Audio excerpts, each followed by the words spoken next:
গুলশানের ৮০ নম্বর সড়কের ১ নম্বর বাড়িটি ফিরোজা। চারিদিকে দেয়ালে ঘেরা, সামনে নিরাপত্তা বাহিনীর সদস্যদের জন্য কক্ষ। পালাক্রমে পাহারা দিচ্ছে পুলিশ এবং চেয়ারপারসন সিকিউরিটি ফোর্স সিএসএফ এর সদস্যরা। বাসার কক্ষগুলো পরিষ্কার পরিচ্ছন্নতার কাজও শেষ। সামনে সবুজ আঙিনায় ফুলের টব দিয়ে সাজানো হয়েছে।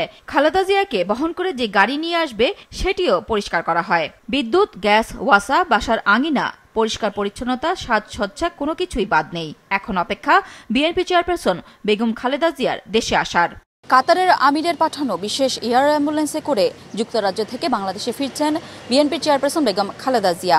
তাকে স্বাগত জানাতে যেমন প্রস্তুত বিএনপির নেতাকর্মীরা, তেমনি প্রস্তুত হচ্ছে তার বাসভবন ফিরোজাও।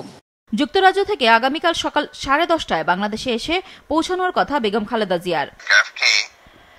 সকাল 10টায় পৌঁছাবেন ঢাকা এয়ারপোর্টে। মির্জা ফখরুল ইসলাম আলমগীর বিএনপি চেয়ারপারসনকে স্বাগত জানাতে বিএনপি নেতাকর্মীদের কিছু নির্দেশনা দিয়েছেন। ঢাকা বিমানবন্দর থেকে কাকলী পর্যন্ত ম্যাডাম আসবেন এবং স্বাভাবিকভাবেই একটা আপনার জনসমাবেশ হবে। পুলিশ কর্তৃপক্ষকে বলতে চাই, তারা যেন রাস্তায় কাউকে দাওয়াতে না দেন। অঙ্গ সংগঠনের নেতাকর্মী এবং ঢাকা সিটি নেতাকর্মীদের কাছেও আমি আবেদন রাখতে চাই যে তারা এই ব্যাপারটাতে বিশেষ নজর দেবেন।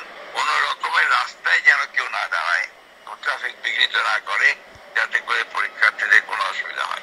খালেদা জিয়া তার 2 পুত্রবধূ জুবাইদা রহমান ও সৈয়দা শামিলা রহমানকে সঙ্গে নিয়ে আসবেন। যুক্তরাজ্য থেকে আমি দলের প্রেসিডেন্ট এবং চেয়ারপারসনের উপদেষ্টা এবং আমাদের সেক্রেটারি সাহেবও যাচ্ছেন এবং আমার ওয়াইফও আমার সাথে যাবে। আমরা ম্যাডামের সাথে যাওয়াটা আমাদের জন্য একটা সৌভাগ্য। 17 বছর পর দেশে ফিরে জুবাইদা তার বাবার বাসা ধানমন্ডির মাহবুব ভবনে উঠবেন বলে জানা গেছে। মাহবুব ভবন বাড়িটি তার প্রয়াত বাবা সাবেক নৌবাহিনীর প্রধান রিয়াল অ্যাডমিরাল মাহবুব আলী খানের বাসভবন। সেই বাসা পরিষ্কার পরিচ্ছন্নতার পাশাপাশি সিসি ক্যামেরা স্থাপন করা হয়েছে।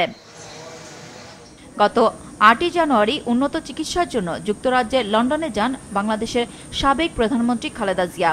লন্ডন ক্লিনিকের বিশেষজ্ঞ চিকিৎসক অধ্যাপক প্যাট্রিক কেনেডি ও অধ্যাপক জেনিফার ক্রসের তত্ত্বাবধানে চিকিৎসাধীন ছিলেন তিনি।